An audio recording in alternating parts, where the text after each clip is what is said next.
Okay, guys, I'm starting. Is my audio good? Yeah, it's good. Yeah. So I'll share my screen. First, I'll introduce about what InstaOLX is.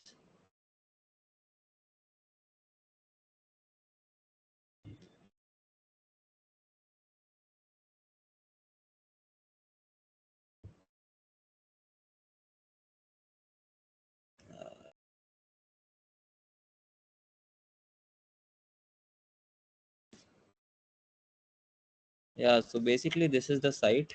Can you see my screen?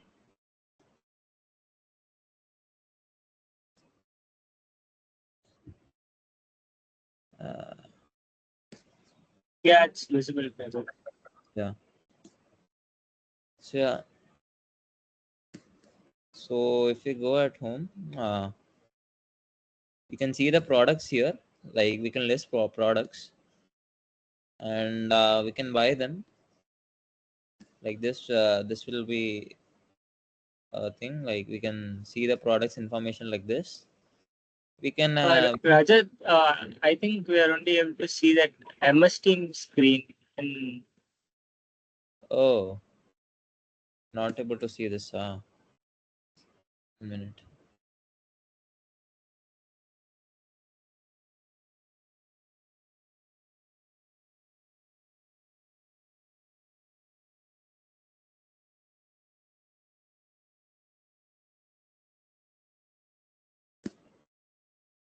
Now,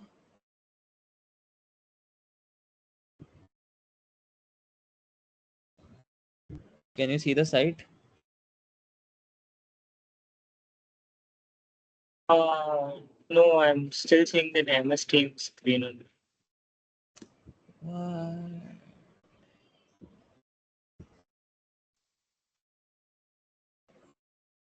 Try to change the tab. It's actually a different browser. So,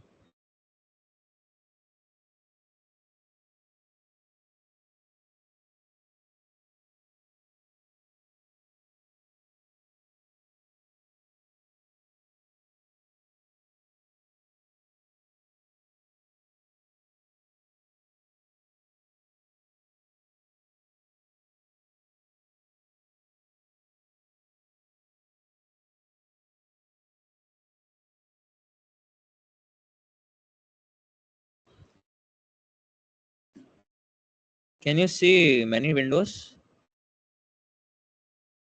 Yeah. Okay. Uh, I went to the site. Can you see NCOLX? no, no. Just the Microsoft Teams thing is visible. Now all the windows you can see. No. J- how is it stuck there?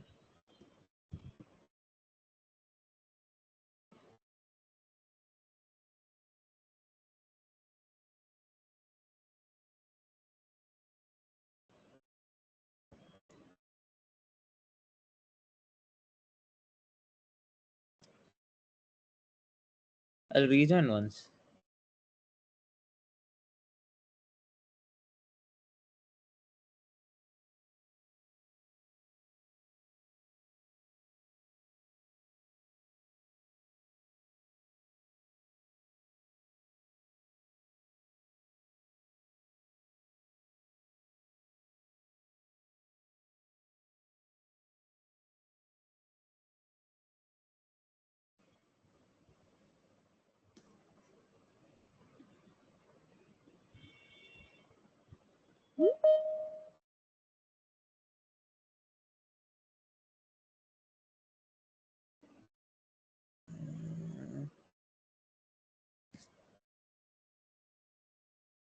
Is it showing now?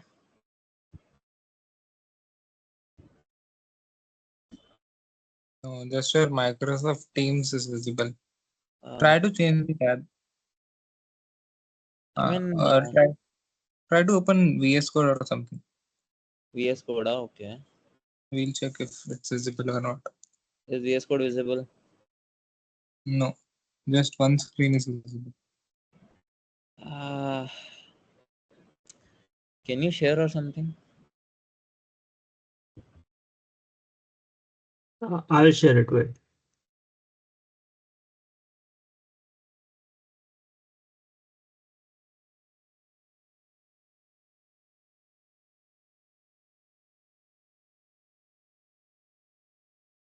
Yeah, like Rishabh, we can start. I'm sharing the screen. Yeah. So should I start the session or you'll continue? No, no, you start the session. Just tell what to do. Yeah. So guys, yeah, this is Insti OLX. Basically, it's OLX, but specialized for Insti guys. So here we can list our products, and all the users can see our products here. And once go in buy now. Yeah, and here we can see the description of the products, and very soon a chat feature will come where we can chat with the lister of this product, and yeah, we can standard features, we can buy this thing, and then we can add this to cart and all, and then we can also upload our own products. Once go to upload, yeah, if we fill this out, and then we can list our own products, and then we can see our own listings in the your product section.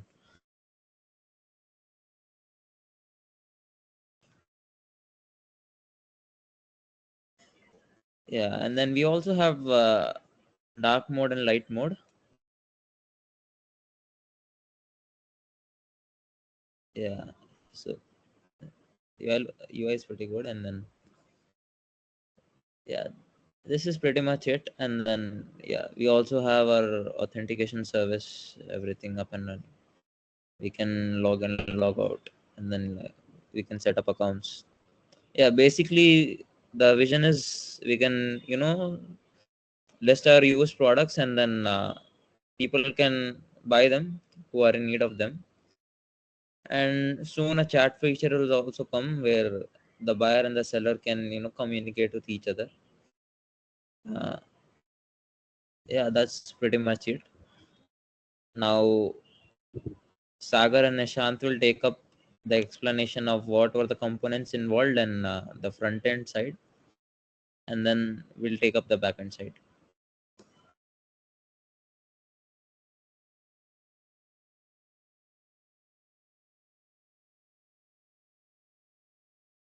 So yes, yeah, I'll start with explaining from where the projects are actually like let's say entry point.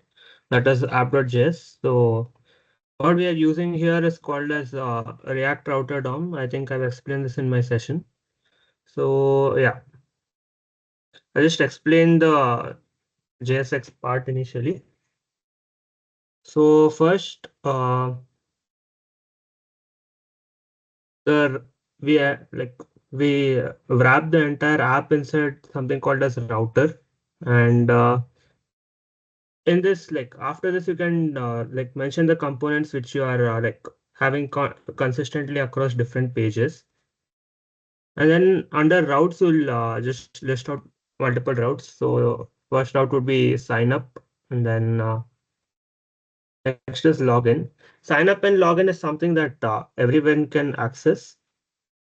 So but there are like some routes which only users who have logged in can access. So maybe that would be the home screen. Say in your e-commerce app, you want only authenticated users to access the home screen. So what we do is we wrap it inside a component called as protected route. What we are doing here is basically we are using local storage for authentication. First, we'll grab the token, and if there is no token in the local storage, we'll push the user to log in. By the way, use navigate is a hook that is provided by React Router DOM.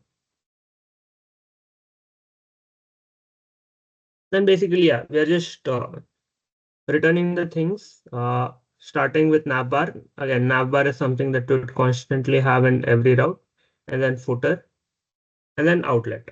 Outlet is basically whatever component that this protected route is wrapping in.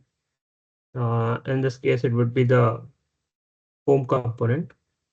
And in props, we are passing multiple props here. One would be the toggle mode. This is for the dark mode and light mode, basically. This thing. Yeah. So we like you can see, if I log in now, let me just fill in the details. Not sure why this isn't working. Use the roll number. Yeah.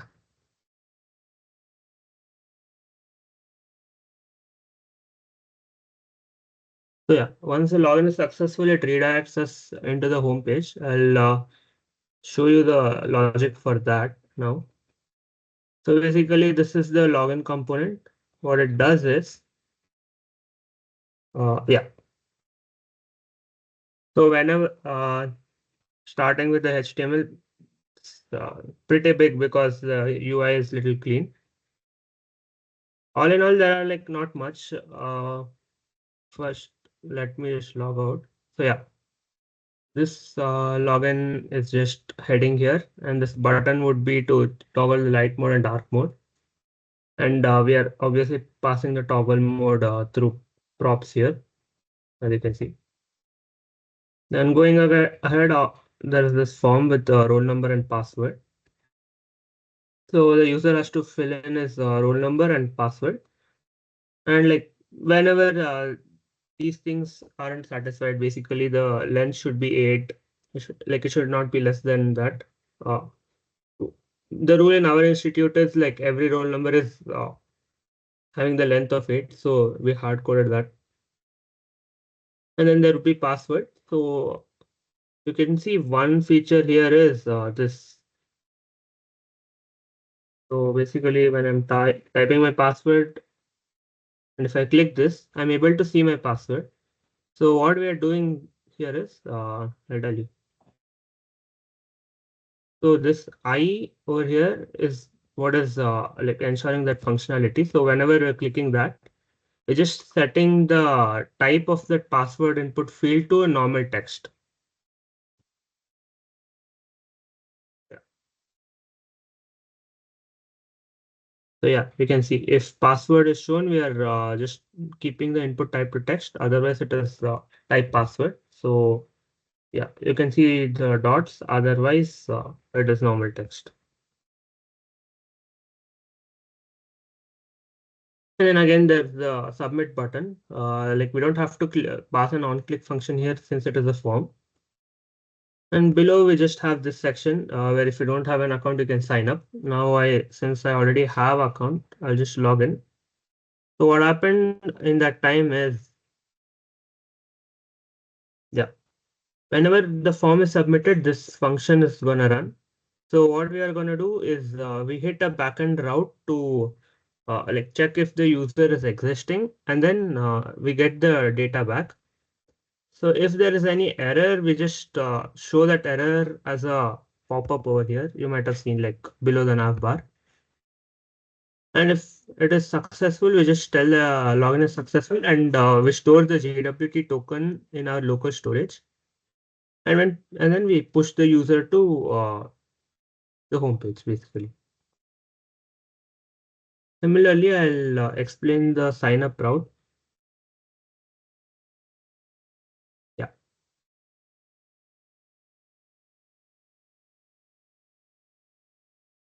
So I'll show you. Sign up is pretty similar, but here we are asking for more details from the user.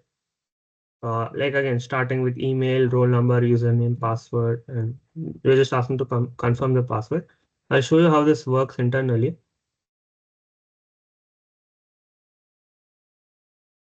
So again, yeah, first is the email input. Again, this is something new which you might not have come across before. So what this is called is regular expressions. So any sort of email would be in this format. like you may not understand it very well, but then if you look at it properly, I think you can understand it. Basically, it is representing almost all the characters. It is like of the format of example at something.com. But if it does not follow that, it will give an error as invalid email format.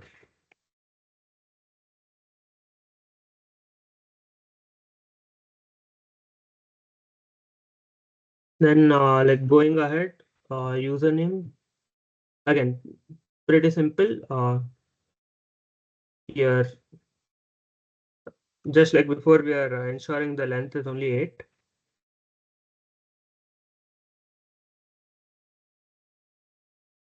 And then again, password has the same logic to show or not show the password.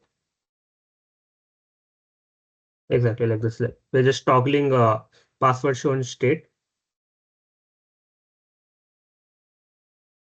And then when we are submitting, again, we are hitting a backend route. So basically, if there is an error, we just show that error. Otherwise, again, we are just setting the JWT token in local storage, and then we are pushing the user to the home page. It's pretty similar like before.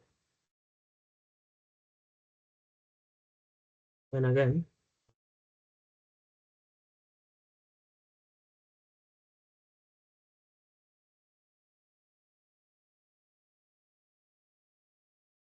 the use form is again a hook from React hook form. It provides us with like multiple functions, like what is the form state and handle submit functions, and like this function is basically for putting in all the validations like the minimum length and email format. So yeah. So basically what happens is whenever the user signs up or logs in, we are setting the JWT token in the local storage. And in the navbar, what I'm doing is, as you can see, when I log in, you can see log out. So what I'm doing in the navbar is, first I'm trying to get the user details. If it returns with the proper user details, I'm just letting the user stay there. Otherwise, I'm pushing him to the home screen. So yeah, basically, this function runs where, if you know what user factor is, it is a hook that is used to like basically fetching data or something that you would use when the component is mounted. So this check logged in function runs once the component is mounted. Like basically the navbar is in every single page. And yeah, starting with the navbar. So this part is like I'm wrapping this part in a link component. Link is like it is something provided by React Router DOM. So if you use normal ahref tag, what will happen is if you click it, the page reloads. But if you use the link tag, it won't reload. Again, yeah.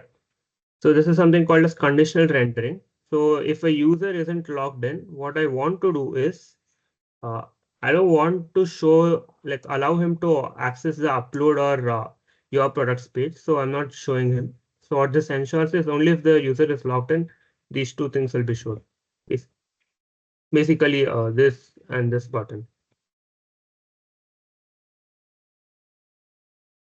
Again, this is one more form of conditional rendering. So if the user is logged in, what I'm giving him the option of logging out, but he's already logged out. We'll give him the option of login and sign up. Yeah, I think Sagar can take over from here. He'll explain the rest of the components. Yeah, sure. Am I audible? Yeah, should I stop sharing or? I will share the screen.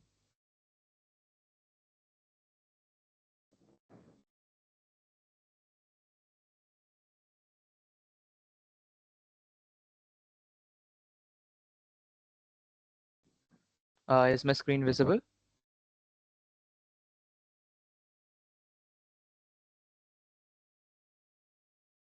Yeah, but open something else. I'm not sure if you can see. Visible? Yeah, it's well. Okay. Okay. So first, I would like to explain some of the components of React hook form, which I have used for the validation during our login and sign up. So React hook form is one of the tools which you can use for validation. Like if you yourself gonna validate it, will like make the code very much bulky. Like you have to check the format, you have to check whether the length is correct or not. Overall, you have to show them the errors accordingly. So that would be very much hassle. So here we have used React hook forms for it. Some of the components which we import from React hook forms are register, which is used to register that which of the components you want it to watch, like you want it to take the changes into consideration. The control is for like a type of dev tool, like I will show you how it's actually there. You can see it won't be in the actually published app, but for now for the dev tools you can check like if there is some error or not. You can see the error type messages, and you can like easily navigate and check if your form is correctly working or not. The second is the handle submit, which is for the form. Like you can see here in the form, wait, let me find it. Yeah, in the form we have given handle submit. Handle submit is like it passes on the data by watching all the registers component to this function which we have mentioned inside it. So here handle submit will pass on the data to the on submit will, which will further process the backend procedures for it. And the watch function is here for the purpose of confirm password criteria. Like you have to watch. Let me go there. Yeah, in confirm password you have to make sure that it is same to your password. So watch does is like it watches the it watches the password criteria. Here it watches the password, and if it's not equal to it, it will show that your password does not match. Like let's try it on the app. If I go to sign up, let's say anything, let's say I'm giving it password only. If it doesn't matches like this, it will give that first length was less, I guess. Your password does not match. So this type of functionality you have to put in your app, or else the validation won't be that good. So here these are some of the components which we have used from our React hook form. Further, we can go up to how, like you can see the responsiveness of the navbar. Let me log in.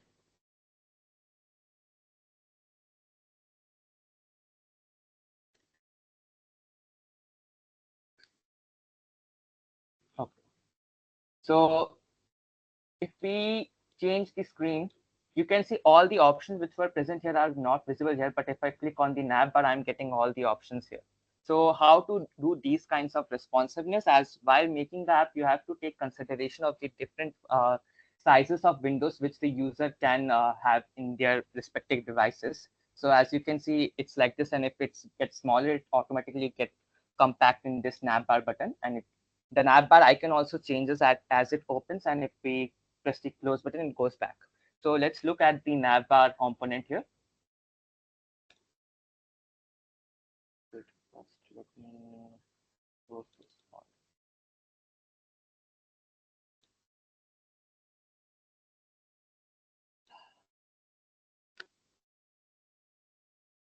Okay, we have the navbar. So the first thing which we do is we create a nav list. Nav list is like we create a list of all the options which we should show in the navbar. Like here I have mentioned the home button, the upload button, the products button. Then further comes your login and logout button. So the thing we do is if we do conditional rendering according to the size of the windows, which we are using Tailwind CSS here. So here, as you can see, like initially there is a navbar class present, but we are doing that if there is a particular container, like first we show the name and the icon, then we put the navbar for rendering here.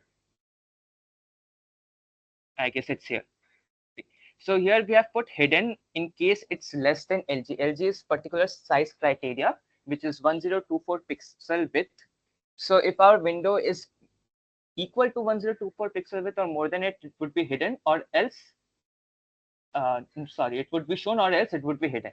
So this would be shown if there is LG, but in case the size is less than 1024, we are using the same nav list. The main purpose of nav list was to less the code amount, as otherwise we have to show it or write it twice the times because of the toggle button div and for normal div.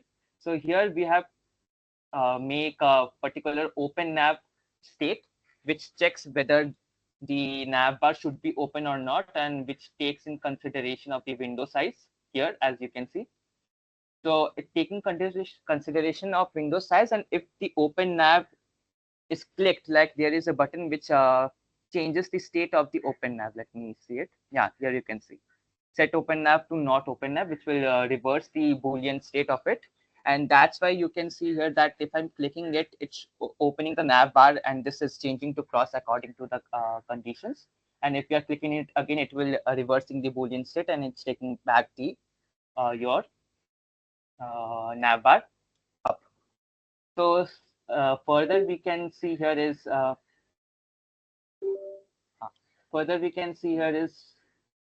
upload state. This is also made using React hook form only. The thing is, like, we have used grid here to properly place all the criterias, and again we have used all the validation which should be there. Let me go through the page. Again we have used register to register the particular field, and given the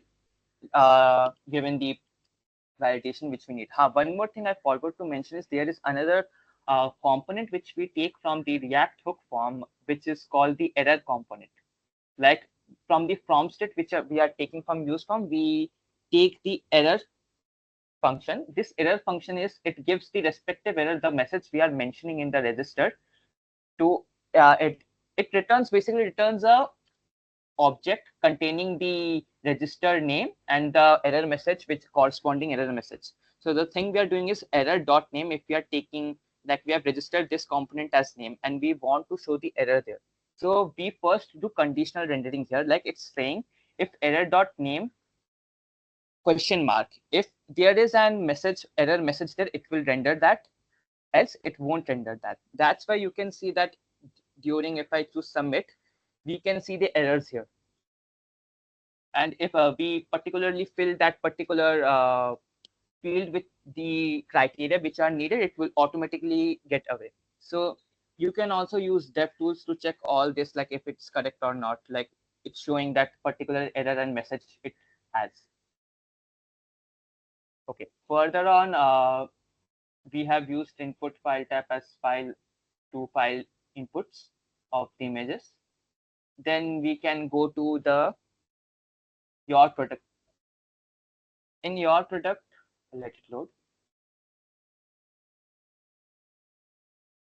Okay, let's do a quick upload of an image.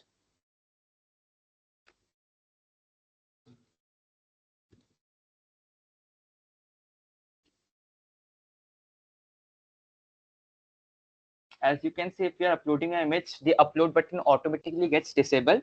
This is to ensure that if we don't multiple click the upload button, so same item would get uploaded many times. So as I've uploaded to an option, it should be visible in my product. See, it's here. So here, as you can see, there is a delete button here. So how does this works? If I press delete button, the object will get deleted and my page will refresh to show that I have no more object left. So how the delete button works is, let me go there, user product. Okay.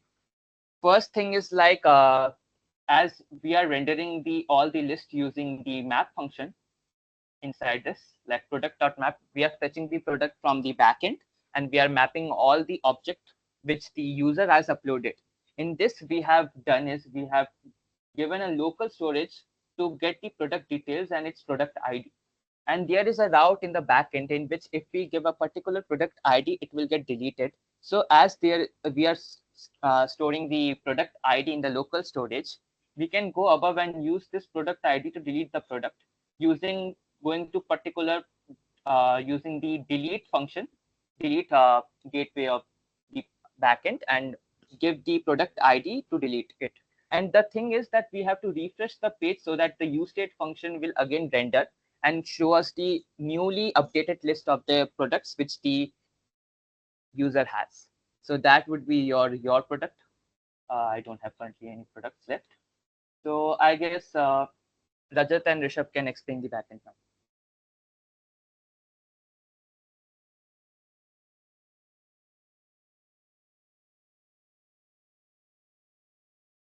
Okay. Hello, am I audible?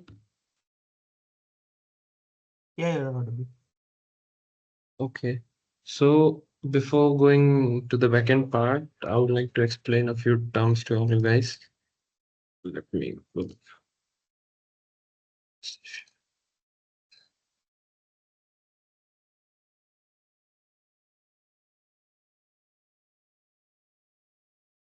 Is it visible my screen?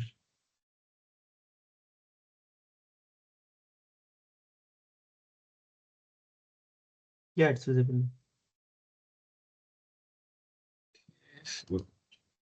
Let's go ahead. So before we go to the backend part, we'll be discussing a few things about the integration of backend and front-end part. So let's move ahead.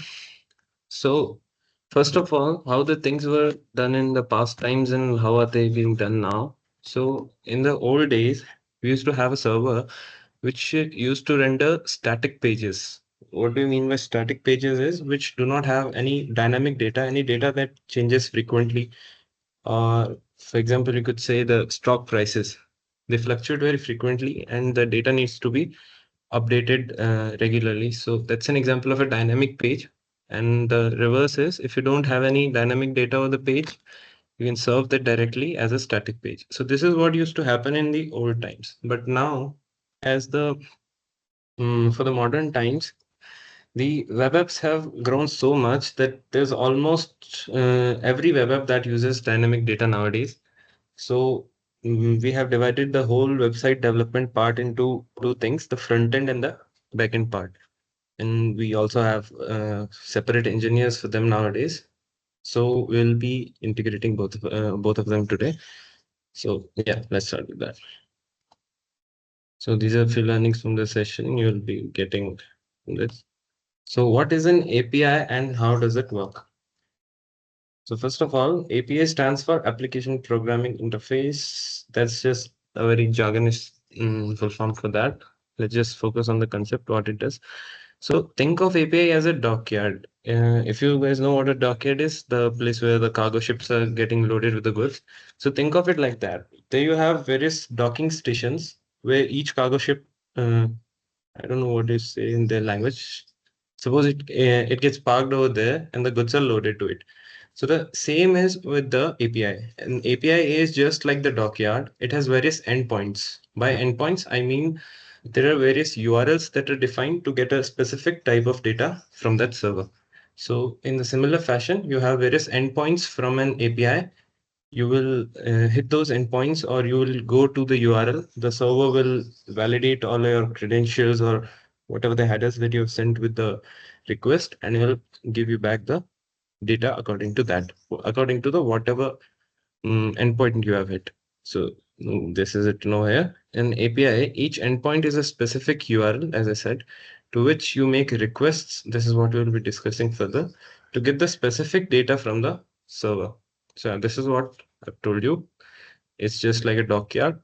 You go to that particular docking station, take the goods and go back. And where does the data go back? To the client, or you can say the front end server that has been running on any separate machine.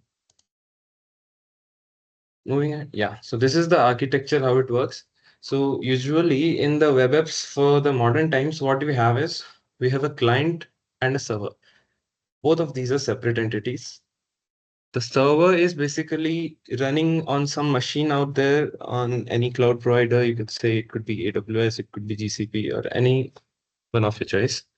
So, and then the another thing we have is client. That is what you guys see on the browser. This is what is being rendered on the browser. So whenever you click, for example, take the example of youtube.com.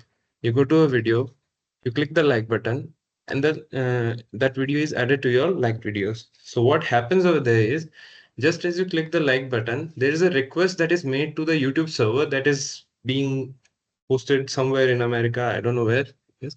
So wherever it is hosted, it sends a request to the server that, hey, this user wants to add this video to the liked videos. He wants to like this video. The server also, with the request, you send your all of your credentials, like what's your username, because the server needs to find you in the database and update your liked videos. So you send the request to the server, it validates all your credentials and the various headers that go along with it. It then returns a response. In this case, it could be like, okay, I've added the video to the liked videos. And then you get that change reflected on your UI. Just as you click the button, the button becomes blue, I think, so something. So that's how that whole architecture works. Moving ahead. There are many types of APIs. This was just a basic architecture of how the communication between the client and the server work. And the server is what we are referring to as API over here. There are various architectures to build them. We're not going to be discussing all of them over here. You guys, if you have an interest in them, you can go and search out for them. So now, as I was saying, we'll discuss about this. What is a request? So just we just have a read through this. So it is message sent to the server by the client. Just as we saw, whenever you click on any button, it just creates a request. If it's meant to be, it will create a request. It's sort of a message that is sent to the server by the client. It contains all the information regarding what the client wants, his credentials, and the various types of headers. We'll see that in a while. A request mainly consists of three parts. The first one is the protocol. This we will be discussing. The request body, it is where you store the data that you want the request that it should take to the server. And request headers. The headers in itself are another way of carrying data. Then you guys might be asking, what's the need for a request body and a request headers? All different. You could just pass all that either in the headers or in the body. So it is the way it is. It is defined like that. We can't do like anything about it, but it is defined like that. That's it. And also the URL that you are going to link to. Moreover, also there are types of requests such as get, put, delete, and post. These are the main ones. There are others also. You could use them. So there are some particular conventions defined with each type of request. Get is for like getting data from the server. If you want to get any data regarding any post or whatever you want, get requests are what are usually made. Put is for, as far as I remember, it's for updating. Delete is to delete, and post is to put some data on the server. If you want to add something new, you would make a post request to the server. Okay. Then comes what is network protocol. So just on the previous slide, I said all protocols. So this is what you don't have to not care about much, because this is what the backend sets for the web app that you are using. You're not setting this. The backend sets it automatically, or the client sets it automatically, like on which protocol the client and the server are going to communicate. So in the context of web, it is a set of rules followed across a network that helps transfer data from one node to another. The node over here represents your client or your computer on the network.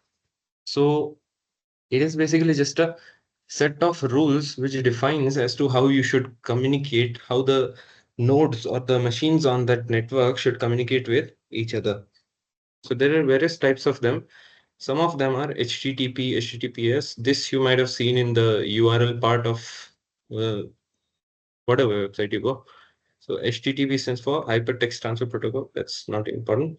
Used for browsing internet. So HTTP protocol is what we guys use normally, which is used in communicating to the servers on the internet in normal day-to-day basis. This is some secured version of it, probably some addition of SSL certificates or something like that. SMTP, Simple Mail Transfer Protocol. So this is the protocol that we use when we are sending mails from one machine to another. This is what the mail sending services use in background. FTP is the file transfer protocol. We use it for transferring files. And WebSockets, you might have heard of them, you might have not. These are used for real-time data transfer across networks. For example, if you want to build a real-time chat application, you would be using WebSockets as your protocol over there. So yeah, that's what I wanted you guys to know. Now, talking about the requests and stuff, suppose if I go to this page, I'll go to inspect in network. Let's see, just reload this page. You could see there are numerous number of requests being made over here. We can't understand all of them. They are by some of them are by the browser itself. So this is the products request is one, what we have created. It's being executed just as the page loads. So you could see the request URL. We requested the server that's hosted on the web. That it's a get request, maybe this one was, yeah. So this is a get request. We said to the server, hey bro, give us all the products that you have on the database. This is a get request, 200 okay. The request is successful. And all of these headers that are over here, these are automatically set by the browser itself. You don't need to take care of them. And then you could see the response. This is the response that the server responded with. So it responded with a JSON object, a message that the retrieval is successful. And you got all the products over here, the product ID. This is product ID. You don't need to. You can see all of the products are there. So this is how the architecture works. You made a request. The server responds back with the data. So yeah, this was what I need to tell you guys. Now let me switch to my VS Code. Is it visible?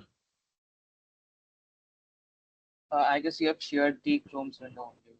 So VS Code is not. Okay. Let me do this again. Is it visible now?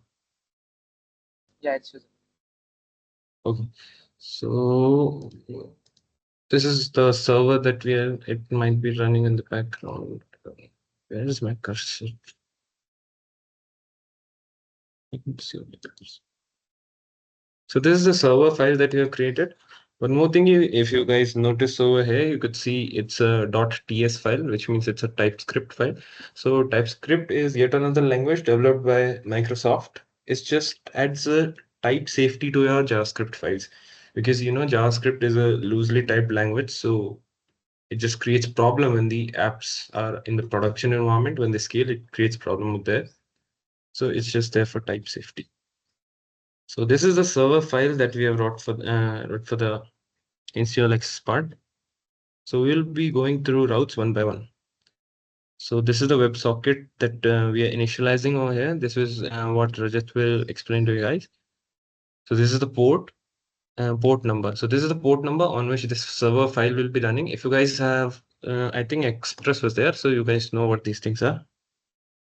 So moving ahead. These are some middlewares being used over here. App.use CORS and app.use bodyparser.json. So CORS is basically cross-origin requests. So when there are requests from two different IPs, you need to add this. This basically adds some type of headers to the request before it gets processed by the server. And bodyparser.json, this is for parsing the body because it's transported as a string. As much as I know, it's transported as a string on the network. So you need to parse it to be able to access it as a JSON object. So this is the index route. The next is the index route, app.get / this is a request. Its type is request.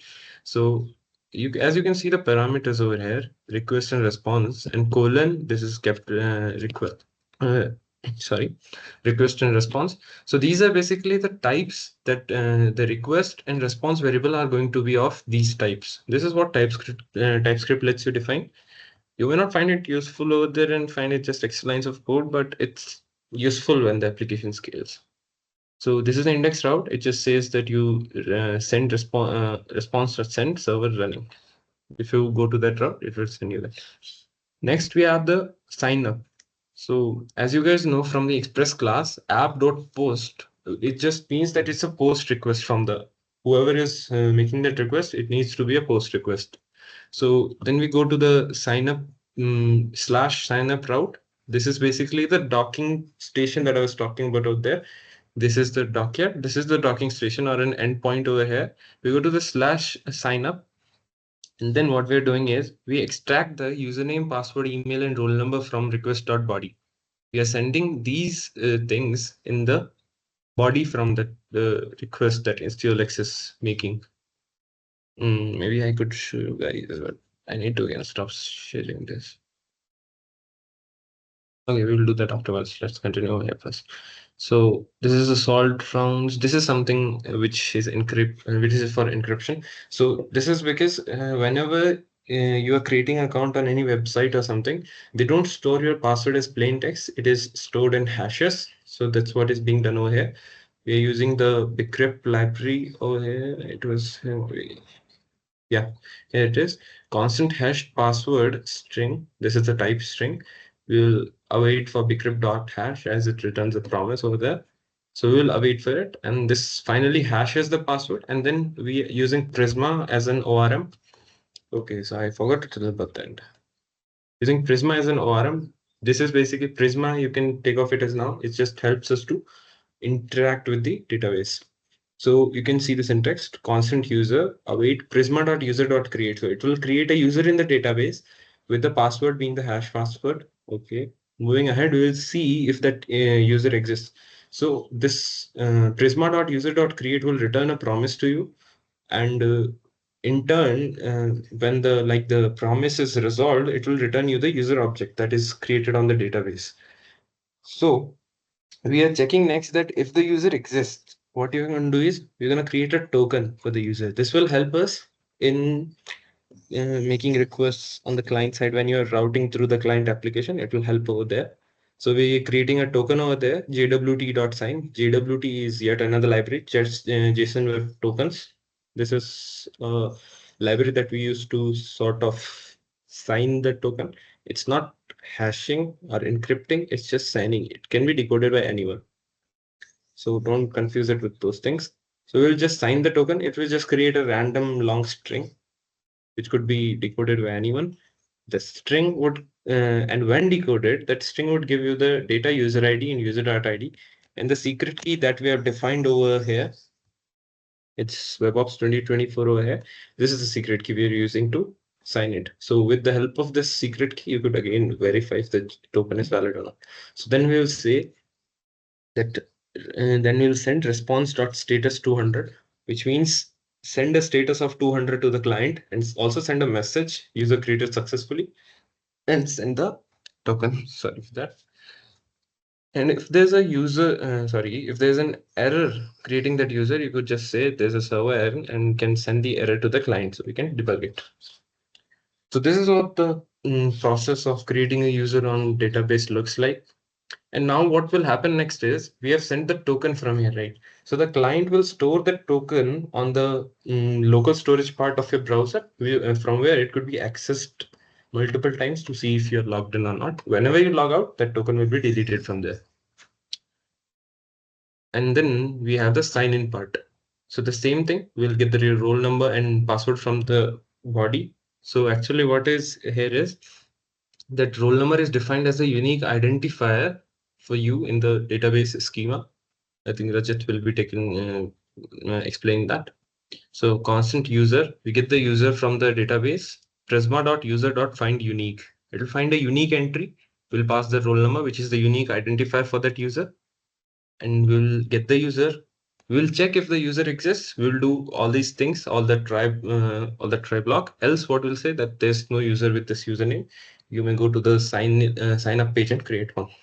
So again, this is a function that bcrypt offers, bcrypt.compare, because the thing with hashes is that once you hash something, you can't get back the original thing from it. So the concept that we use over here is we will get the password from the user, we will hash it again, and we will match the hashes if they are same or not. And this bcrypt.compare is what does it for us. It will get whatever algorithm it used to create that hash. It will take the information from it and apply the same hashing method to the password that we got from the request, and we'll check them. If result mean it, as much I remember, it's maybe response with true or false. So if the result is true, which means if the password matches, we simply return the token and say login successful. Else we will say invalid credentials. And if there's error doing the comparison, we will say there's an error on the server. So this is what the sign-in route looks like. You could go through these files. I think you can get the link for this, maybe. Then we will get the user info routes. So once you are signed in or signed up to the website, then these are some routes which the client will be using. These may not be of your use. So we will say app.get, again, make a get request to /user/colon ID. So now what does this colon ID represent over here? So see, you might be seeing that there are various products on e-commerce website. Whenever you click on a website, you go to a product. So this is obvious that you won't be creating as like single HTML pages for all of the products, right? So this is where these things come into handy. This is a dynamic URL, what we say. So this just says that /user/colon ID. So whenever a user visits /user and after slash whatever ID it gives, we're going to extract that ID and take the product from the database and return it. So in this way, we don't need multiple pages. We're going to do the whole of the stuff on a single page. It's just the ID what determines what product you're going to see or what user you're going to see in this case. Then also we have one more thing over here. If you could see in the app.get, we have this auth middleware. Now see, your suppose this is a user ID part. Suppose it could have been a user profile route. Now you don't want any user to visit to the profile if he's not logged in. Like what will he do? Even the server will give you error that you don't have the user ID. So what happens is we add middlewares in between. What are middlewares? Middlewares are simply just the stuff that runs between the request going to the server. Whenever whenever this server receives the request, middleware is what that will take action on the request for the specific task that you assigned to it, and then it will what I can say, it will pass it to the server code for processing it. So this auth middleware over here basically checks if the user is logged in or not. What do you mean by that? If the user has a token or not. If the user has a token, this auth middleware will pass the user and pass it to this route, else it will tell the user that you're not logged in. So further, we'll say constant ID equals to request.params. This is the way you could access that dynamic ID that you have passed in the route. And then we will find a user with this unique ID and then return the user if it exists and the error message if it doesn't. Okay. Then the same is with the /user. This one is for the logged in users information. You could see there's a thing called constant ID equals to request.user ID. So you guys might be thinking this is not an attribute that any request possesses. So this is what the middleware does. It verifies the user. If he has the token, he will set a attribute to the request, that request.user ID. And then we can access it throughout the server wherever you want to use it. Okay, so again, we will do it if the user exists, we will return the user, else you could give a error message. Then delete all users. Where is my cursor? Okay. Yeah, okay. So this was just a facility route created by me. You can see it's a delete request. It will delete all the users from the database. So the storage. So one thing you could have seen while you upload any product, there's an image that you're uploading to the server, right? So storing images on database is usually not considered as a good practice. It is not considered it is. So what we do is we use cloud services like AWS or GCP to store our images. In this case, we are using Amazon S3 to store the images. So this is basically some code that initializes the storage upload. This is the Multer middleware, which facilitates in uploading that image. And so then you have a route for app.post. I said you make post requests whenever you want to add something to the database. So this is what /product/add. This will add the product to the database. This is a route to add the product to the database.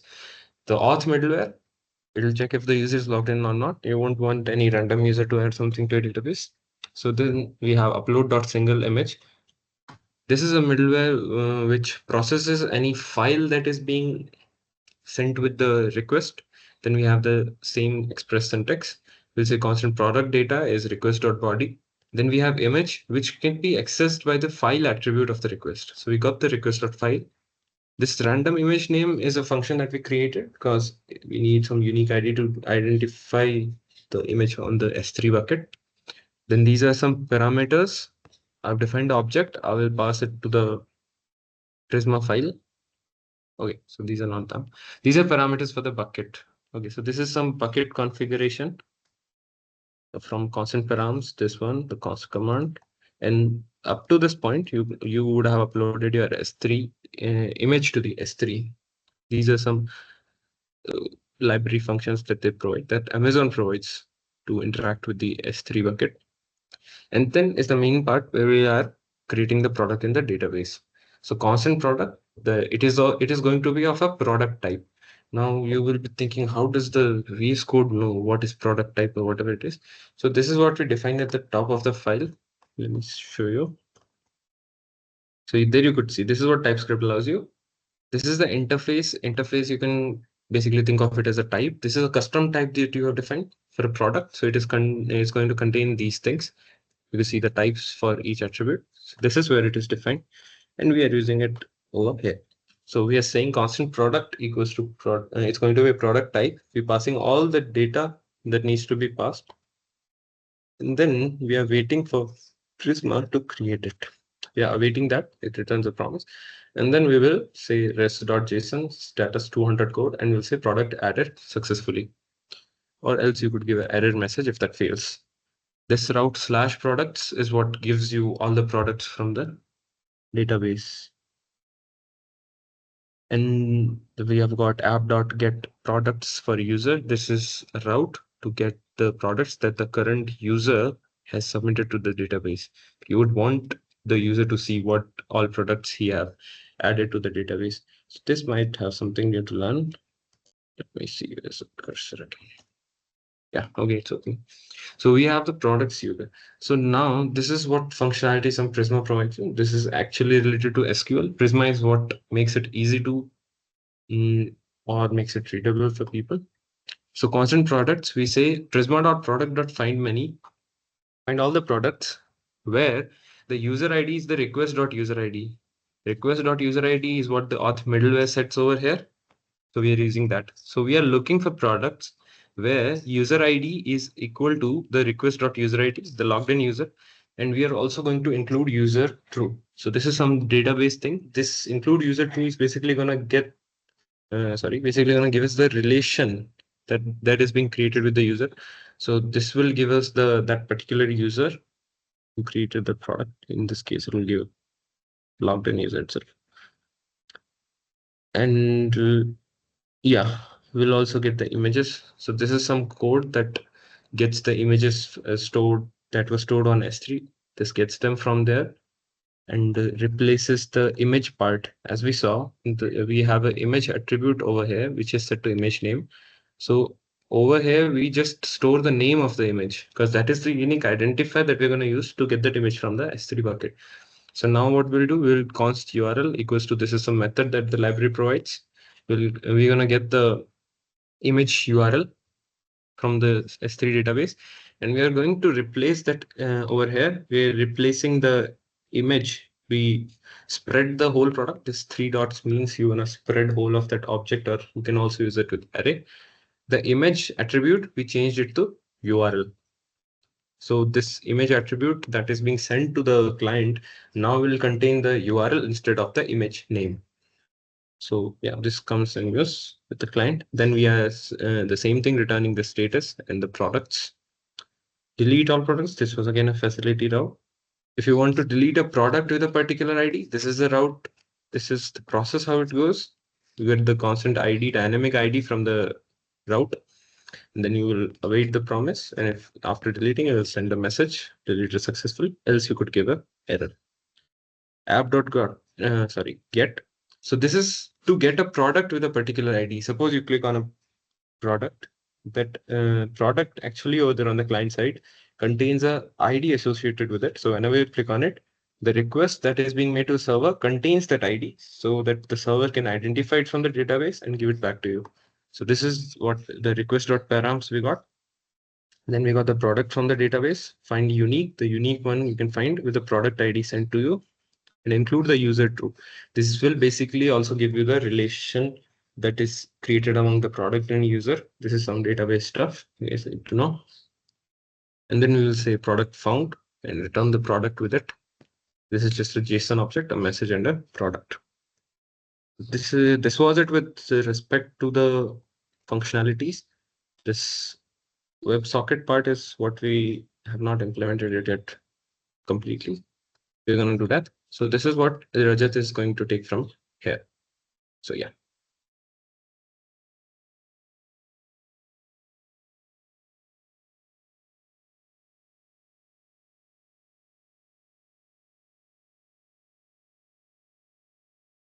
Yeah, Rajat, you can go ahead.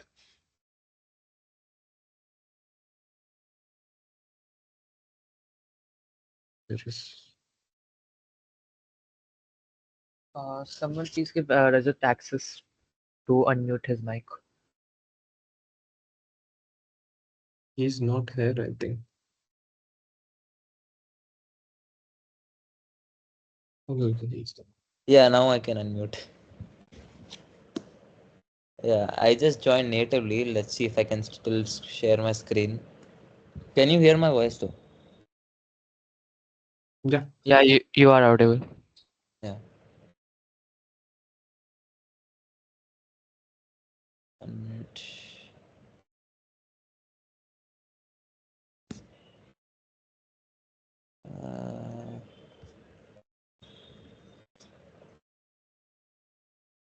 why?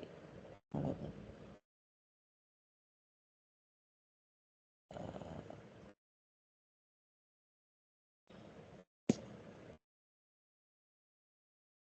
1 minute, I'm just giving permissions to share.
Yeah, sorry for the delay. Just Mac things. Yeah, can you guys see my screen? Yeah. The site also, right? Yep. Okay. Yes. So first I will explain the system design of the chat system which I was planning to make. Can you see Excalibur? Yeah, we can see. Go Yeah, ahead. yes. Hello? Yeah. Okay, so as you can see, like Rishabh explained you guys the HTTP server protocol and all that stuff, and then he explained all the API routes. WebSockets are now, in order to implement chat features, we need to have real-time communication between server and clients. So suppose this is one guy and this is another guy, and they want to chat with each other. So they can't talk with each other directly. So they need a server, and then they need a common duplex connection. And so this is basically the idea of a WebSocket server. But Yeah, sorry for that. Yeah, so two duplex connections. So this is basically WebSockets, as Rishabh told you guys. With this, what happens, like whenever this guy sends a message to uh, this guy can actually receive the message if these guys are on the same room actually.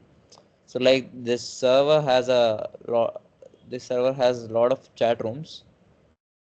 These are chat rooms, and then if these guys are part of the same room, the messages are broadcasted to each of the clients. Now what happens is, like in order to integrate this whole thing, what's the usual thing we have to do is, suppose this is the database. First, this guy will send out a request to get all the chat history, and then once it gets all the chat history, like after making a connection, and then after it makes the connection, the connection is authenticated.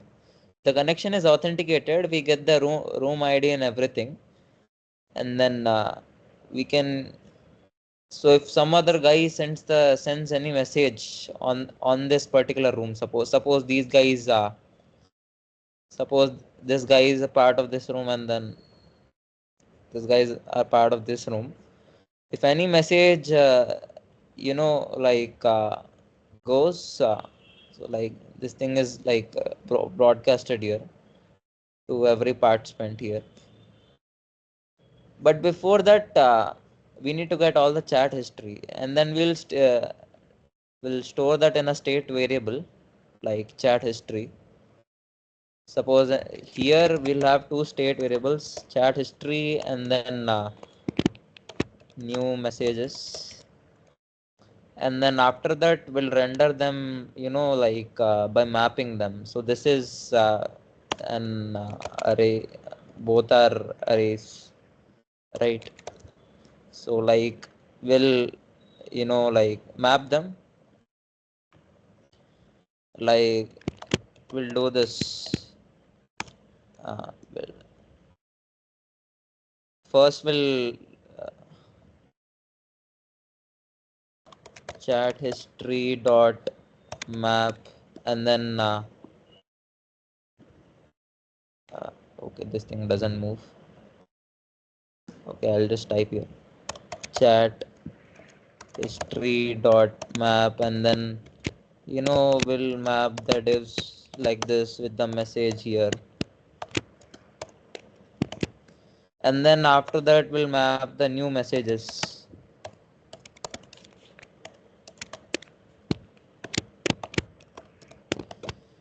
like this. Like we'll render all the divs, and then we'll have to separate state variables, and then and then we'll also have this function uh, which generates room name for uh, if you are talking about one-to-one communications here exclusively, we need both the guys to chat on the same room name, right? So like we can have a function which generates room name with sender id information and receiver id information, and then these guys will include this room name in their message. So like messages like in the form of this object, where it will have room name, and then it will have the text also, and then it will have the text and probably a file something. This will be the message format, and then in the url, and then we'll send uh,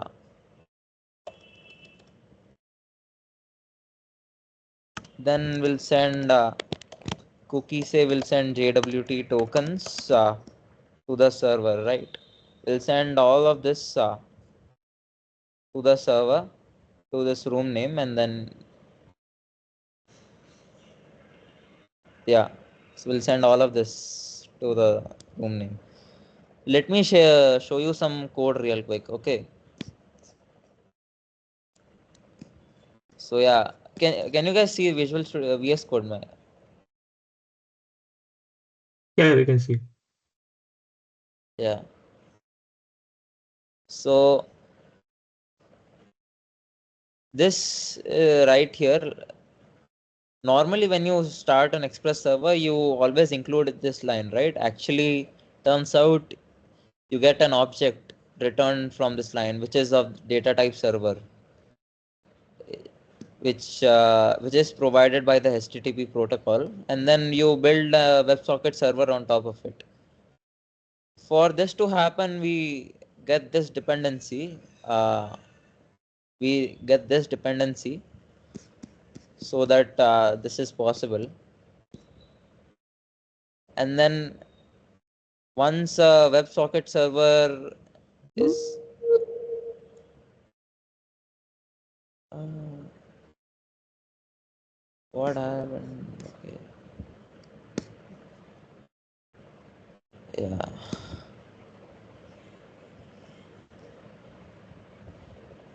What? Okay. Okay. This is the 1 minute, client. Rajat, 1 second. Yeah. I've shared the attendance link in the chat box. You guys can mark it now. Okay. Yeah, start after give a minute gap for them to mark the attendance, then you can start.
Hello, am I audible? Yeah, you're audible. Okay, so Rajat is on the side quest. I don't know. So let's continue for now. So I'll be talking about the database schema that we have made for this.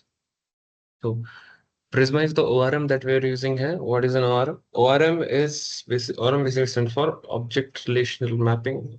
Yeah, it is like that. So what happens is in SQL databases, uh, we need to execute SQL queries, which become quite complex as the application grows. So ORMs are what that simplifies those tasks. It says you don't need to write the query. You just use the functions that we have created, and you're good to go. So Prisma is one of them that is we're using over here. So, and you could see in the Prisma file, there's a migrations folder. This is again yet another database term. We'll look at that after. So first of all comes to the we'll come to the schema.prisma file. This is where the schema of our database lies. So this is some syntax to connect to the database. We're using the database URL to connect to our database. It is a Postgres database that we are using. So this is basically the syntax that we use in Prisma to create models. So first of all, let's go to the user model. So we say model user, this basically says create a table in the database named user. It will contain an ID, which is an integer, which this @ID is what defines the unique identifier for each table or for each model that is being created. For example, for the product, we have used this @ID for product ID. So this is what is the unique identifier for any product that we're gonna add to the table. So then we have model user over here. This is the ID, the unique ID that is going to be the identifier. And the default value, we have said that you automatically increment that. This automatically keeps the check over that. You could also use a UUID thing over here. It's something like this. You could use that. It just creates a random string, which is very unlikely to match with others. That is yet another way to give ID to things. Then we have the roll number. This is what we are using because we know roll number is going to be an unique field. So this is what we are using. You could have also used the ID thing, but we are using unique roll numbers over here to access things from user table. The password is going to be a string. Email is a string. Okay, I've declared it as also unique here. So this @unique basically tells this particular column in your table is going to be a unique entry. It means it cannot match with other entries in that particular table. Then we have a products attribute over here. It says product array. It says it is the array of the product model. So this basically creates a relationship with the product model that I have created over here. So this is a one-to-many relationship. If we see according to the user, a single user could have multiple products. And also we have defined that for every product, we will also have a user. We have created this relation. So what will happen is whenever we are creating a product in the database, the user will automatically get connected to that. And then we can use this information for further operations, whatever we want to do in the server. So then you have messages. This is something related to the WebSockets part. And you have a username over here, default it's username. Then the model product, you could say we have a product ID, the name of the product, the cost price, the selling price, the condition, description, image, category. This category over here is not, I would say, the best way to define this type of things. Category is actually going to be a one-to-many relation among things, right? There's going to be a single category, and there are multiple products which could belong to it. So you could basically create yet another model for category and define those categories over there. But to keep it simple, we have just used the data type string over here. We'll just manually give the category to it. However, this is not the best way to do that. Then we have the user ID and the user. So these two are what are creating a relation to the model user, that every product will have a user associated with it. So this is the syntax we use.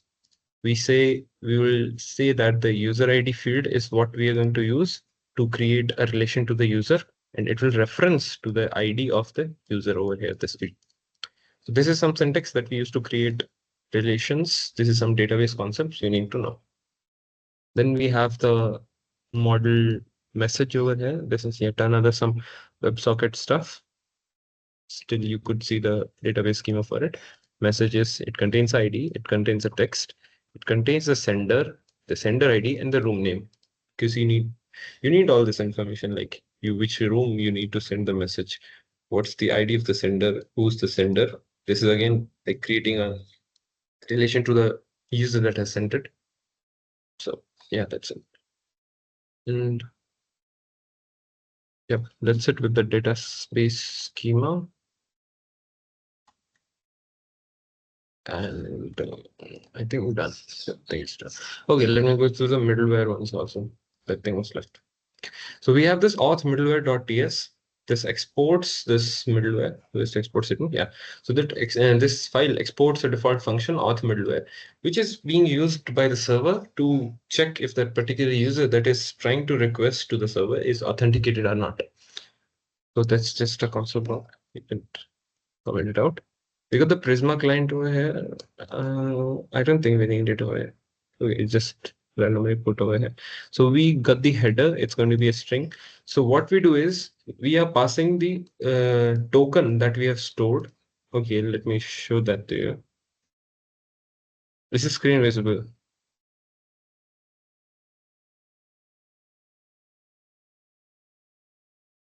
The Oh. screen is still stuck in auth middleware. Okay, let me share this now. I think it's okay. Okay, so I think you are able to see the website. So you could go over here. So you can see I'm logged in on the website. So I'll go to the application, local storage, and over here. So you could see a token that has been logged in over here. So this is the token that we get from the user from the server whenever we are logging in or whenever we are signing up. And we store it over here, and we are using it continuously to determine if you're logged in or not. The time I delete this thing, you could see I reload this. It just takes me to the login page. So that was what happening. So I'll go login back. So I'm logged in, and you could see that the front end, the client part, automatically creates an entry for that token in the local storage. So this is what I was doing. And for the authentication middleware, right? I was saying you send it with the request. I think I won't be able to see that one. Show it.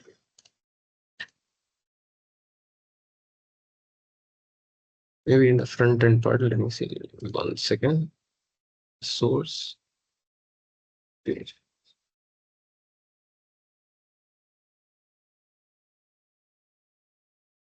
Oh, yeah. So there it is. So this is the home page React file that we have created. So you could see whenever we are loading products on the home page, the use effect hook, we are using it to load the products. We don't have any dependency added over here, which means it won't execute the use effect hook every time. It will just do it for the first time the page loads or first time the component mounts. So this is the hook that we're using. We created an async function fetch products. So what we are doing is we are accessing the local storage, the token from it. We are creating a request. This is the way you create a request. There's also a fetch API you could use over here. Also, the Axios is yet another way to do that. So we are accessing the environment variable and going to the / products route that we saw over here in the products. Yeah, not this one. Yeah, this one. So we are making a request to this route. It will give us all the products that are there on the database. So what we do is we also add a header named as authorization bearer and the token over here. This will help the middleware, you can say, identify if you're logged in or not. If you're not logged in, you're not allowed to access those products. So you'll be sent back to the login page. So this is the middleware that is doing that task in between. So we got the header from there. We got request.headers and authorization header. And if we will check that if the header exists, do all the stuff. Else, if that header doesn't exist, you just say, you just throw an error 401, you're not able to authorize. I think that's what it means. End of the message. So what the front end does is it just checks this status code. It checks if there's an error that the server is returning, I will send it to the login page. So if that header is there, you will say constant token is header.split. We'll split it with a space in between. As we know, we sent bearer, space, and a token. So we'll split it with the space. We'll get an array containing bearer and the token, and we will move ahead to get the first element in that array. So this is how we have got the token. And then what we will try? We will try to decode the data. JW, okay, not the decoder data. We will try to verify if the token is valid or not. See, over here, the thing is we have not set the expiration time for the tokens. Else you could set the expiration time over there that the token should expire in 1 hour or whatever time you are doing, and the token will expire after that. And over here, it will return an error. If that expired token is sent to the middleware, it will return an error, and you will again be sent to the login page on the front end side. So here we are verifying that if the token is valid, and it will be valid over here. And then we are converting that particular thing to an object to access the decoded data. Else this thing returns as I've written in the comment section. Not what I'm saying, comments. In the comments. So here we need to convert it to the object to get access to the data. Else it returns a JWT payload type, which cannot be accessed as an object. This is the reason why I've converted it to an object. So after I've converted, now what I will do that if the user is logged in, if he's authenticated, we'll set an attribute to the request. That request.user ID is going to be the decoded data.user ID. What this will do is it will reduce a lot of work for us to get the user ID from the server every time you request, or maybe the problem it avoids is you don't need to send your user ID every time you're making to request to the server. It will automatically get your user ID from that token and will set it to the request as an attribute. Then the middlewares, as you could have seen, other than the express functions, they just take request response. But for this middleware function, it also takes one more argument, that is the next. This is a function. This just says that whenever you are done with all of your processing in the middleware, you just call this function. What it will do is it'll just call to, like over here, the functions are done over here. While it will call next, the command or the control would be handed to the function, this async function that is over here. So we call the next function, and what we'll do is it'll further pass the control to the express function, or else it's just basically error catching over here. You could say there's an error and return status code, and you could say invalid JWT token. Please try login again. So this will come if your JWT token is expired or not valid. So yeah, that's it with the middleware and the database schema.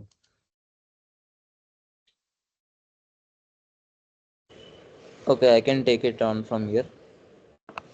Sorry for the interruption. My Mac had just died out.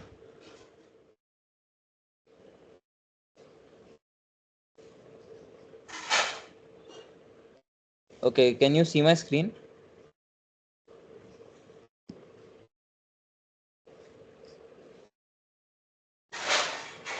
Am I audible? Yeah, you're audible. Yeah. Okay, so I'll this one. Where I was explaining the WebSocket server logic. So as I was saying, like a WebSocket server, we are building on top of an HTTP server. As you can see, this line which is included on which you write every time you create an Express server, turns out you return a server object. So on top of that, we build a WebSocket server, and then we also create an array called chat rooms, which has all the I mean, actually, it's not an array, it's an object with key value pairs, and then the values are arrays of user IDs, which are a part of the chat room. As you can see, room names are the keys, and then the values are arrays with type WebSocket, right? So now let's come to this piece of code. At first it might seem a bit unintuitive, but this basically means like whenever someone connects, so basically WebSocket server on the event connection, then in the callback function, this returns two things, the WebSocket and then the request. So basically what happens is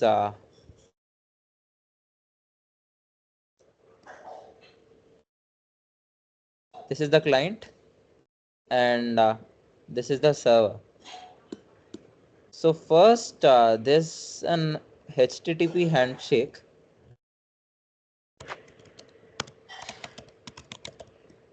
and then actually it's like replies, and then full duplex connection is made.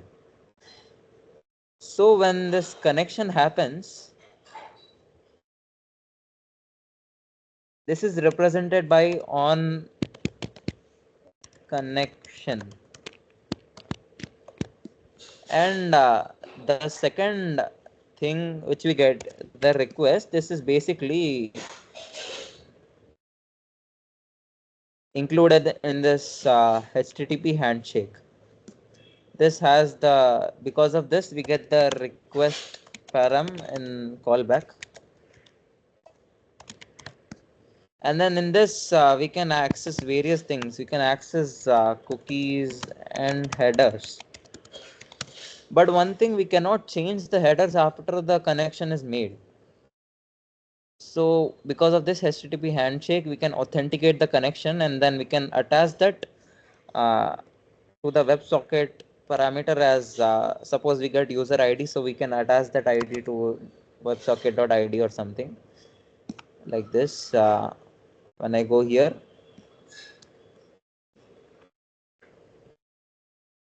we get the cookies, we get the token, and then we attach this user ID to the WebSocket.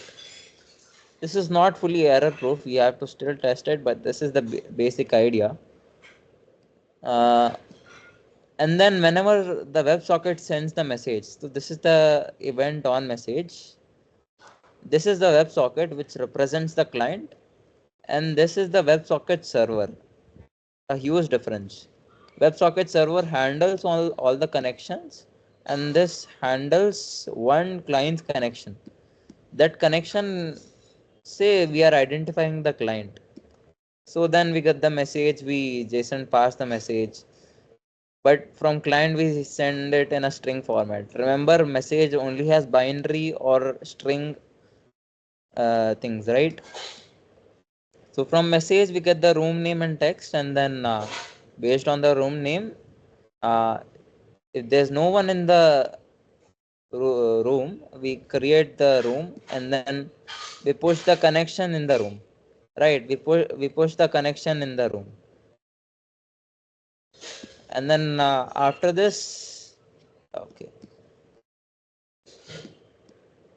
after this whatever message is there, first of all we send it to the database, and then we broadcast it to whoever is there in that room. If he is online, he receives the message, otherwise it's already gone to the database, right? And then when the connection closes, we remove the guy from the room. This is what happens. So if explaining programmatically, so like whenever this guy, okay, yeah, sorry,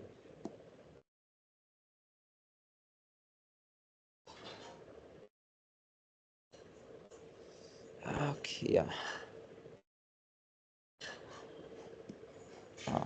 yeah. So whenever this guy sends a message to this room, if this guy is offline, the message, okay, the message goes to the database first, and I mean anyway it goes to the database first, and then if this guy is online, it's broadcasted to this guy also via this connection.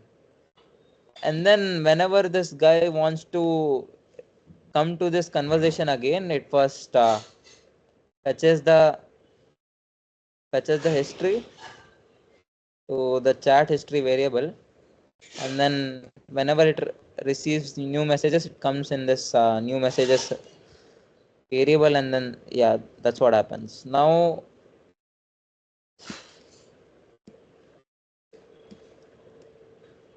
so this when you want to get the chat history, this is the API endpoint, and we have like a message store in the database. Like this is the design of the database, and then each in this model we have all the messages. The main thing is the room name associated. So we have the sender ID, and then we have the room name associated with it. Now you might be wondering, what is this index? So basically what happens is, when you are in a database, suppose this is the database, and suppose these are the messages. So like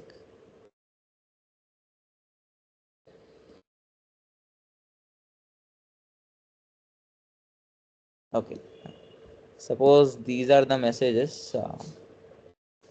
Suppose 3 messages are there, but everybody has a room name. So whenever we want history of a particular room name, right? We want history of a particular room name.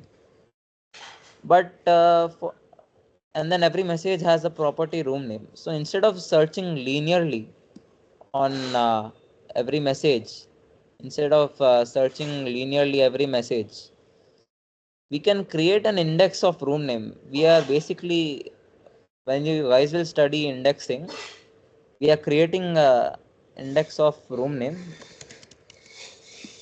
and then by doing that, what happens? Suppose imagine we have 1 crore messages in this messages.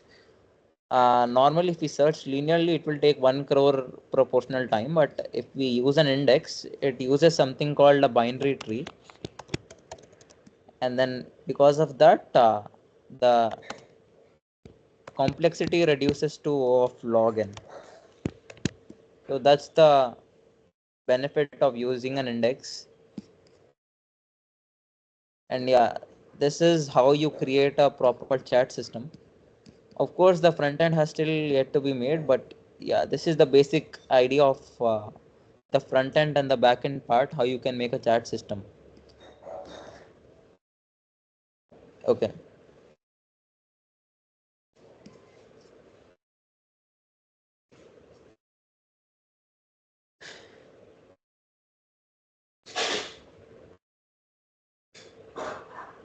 Any questions or anything?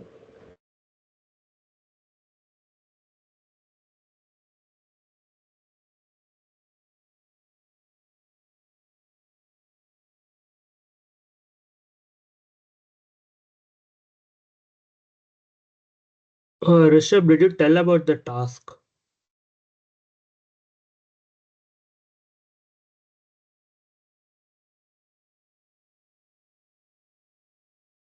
Oh no, not yet. Yeah, do that and then we'll end the session.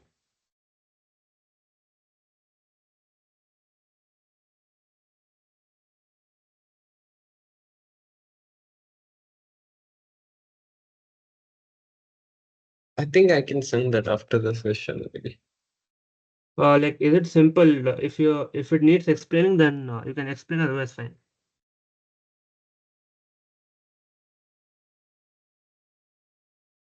I'll send it after the session, actually. Yeah, I'll cool. do that. Yeah. Anyways, the task will be sent after the session in the WhatsApp channel and groups. So yeah, that is about it for today. Hopefully, all of you will complete the task. Yeah. Goodbye.